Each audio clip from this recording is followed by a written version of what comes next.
اللہ رب العالمین نے بنی آدم پر جو احسان فرمائے ان میں سے سب سے بڑا احسان جس کی ناقدری بھی ہم لوگوں نے بہت زیادہ کی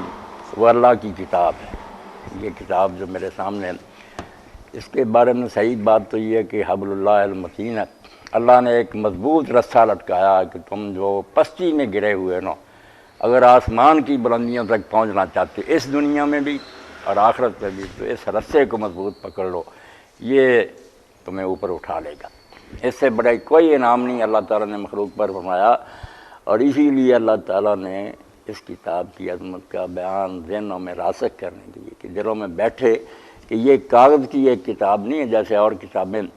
اور اس کی عظمت کا تصور دلانے کے لیے یہ بات ہم پر لازم کر دی گئی کہ جب بھی قرآن پڑھنے کا ارادہ کوئی شخص کرے تو وہ ناپاکی کی حالت میں اس کو نہ چھوئے۔ پہلے تو اس سے ہی پتہ چلے اس کو کہ یہ عام کتابوں سے الگ کتاب ہے، جیسے جی سے ہم نہیں اٹھا سکتے، باوضو ہونا چاہیے، اور اگر وضو کے علاوہ غسل کی بھی حاجت ہے، نہانے کی حاجت ہے تو پھر زبان سے بھی کوئی اس کی آیت نہیں نکال سکتے، زبانی بھی نہیں پڑھ سکتے، بے وضو تلاوت کر سکتے ہیں، زبانی ہاتھ نہیں لگا سکتے۔ ٹچ کرنے کے لیے اللہ کے رسول علیہ السلام اس کو واضح کرنے کے لیے اپنے گورنروں کو جو ہدایت نامہ بھیجتے تھے اس میں یہ لکھتے تھے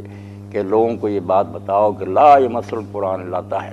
کہ کوئی بندہ جو ناپاک ہے وہ قرآن کو نہ چھوئے۔ اس سے ہی دل میں بیٹھے کہ یار یہ کوئی الگ بات ہے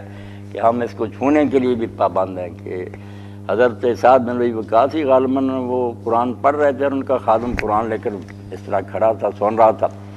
تو اس نے نہ کپڑے کے نیچے سے اپنی شرمگاہ کو چھوا، خارش کی۔ اب ایک مسئلہ یہ بھی ہے، کئی امام اسی کے قائل ہیں کہ آدمی اپنی شرمگاہ کو چھو لے تو پھر اس کا وضو ٹوٹ جاتا۔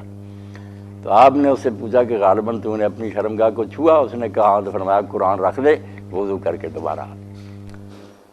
تو یہ جو پابندیاں لگائی گئی کہ کوئی اس کو ہاتھ نہ لگائے بلا وضو، اور زبانی بھی اگر تلاوت کرنا چاہتا تو خیال کرے کہ اگر وہ جنبی ہے، غسل کی حاجت ہے، پھر زبان سے بھی اس کی کسی آیت کا حوالہ نہیں۔ یہ اس کی عظمت اور اس کی قدر ذہنوں میں بٹھانے کے لیے، اور اسی کو علامہ اقبال رحمۃ اللہ بڑے پیارے انداز میں کہا، فاش گوئے مانچ در دل مضمرت، وہ کہتے ہیں میرے دل میں جو بات چھپی ہوئی ہے وہ تجھے میں صاف کہہ دوں، این کتابیں نیز چیزیں دیگر، یہ کتاب نہیں ہے، کچھ اور چیز ہے۔ ٹھیک ہے لفظوں میں ہمارے پاس لکھی ہوئی ہے، مگر یہ اللہ کی بات ہے۔